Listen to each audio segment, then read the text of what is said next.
Continuing day 170 with Ecclesiastes 3.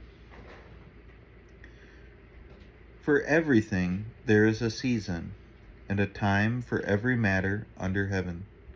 A time to be born, and a time to die. A time to plant, and a time to pluck up what is planted. A time to kill, and a time to heal. A time to break down, and a time to build up. A time to weep, and a time to laugh. A time to mourn, and a time to dance.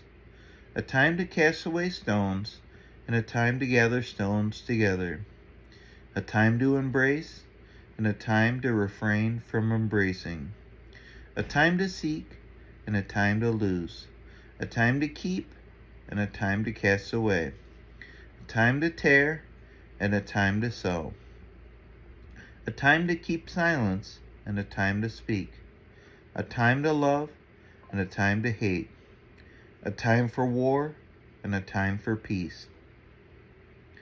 What gain has a worker from his toil? I have seen the business that God has given to the children of man to be busy with. He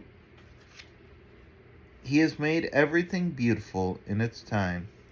Also, he has put eternity into man's heart, yet so that he cannot find out what God has done from the beginning to the end. I perceived that there is nothing better for them than to be joyful and to do good as long as they live. Also, that everyone should eat and drink and take pleasure in all his toil. This is God's gift to man. I perceive that whatever God does endures forever. Nothing can be added to it, nor can anything be taken from it. God has done it,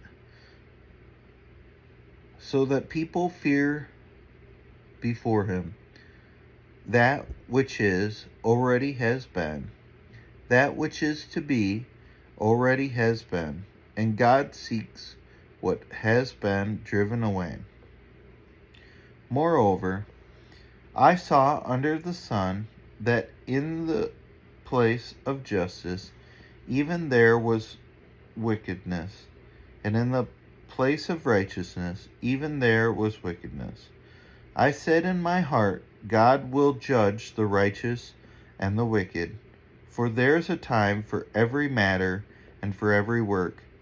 I said in my heart with regard to the children of man that God is testing them, that they may see that they themselves are but beasts.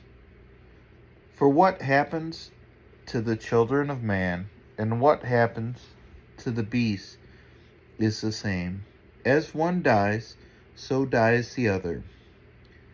They all have the same breath, and man has no advantage over the beasts, for all is vanity. All go to one place, all are from the dust, and to dust all return. Who knows whether the spirit of man goes upward, and the spirit of the beast goes down into the earth? So I saw that there is nothing better than that a man should rejoice in his work, for that is his lot. Who can bring him to see what will be after him?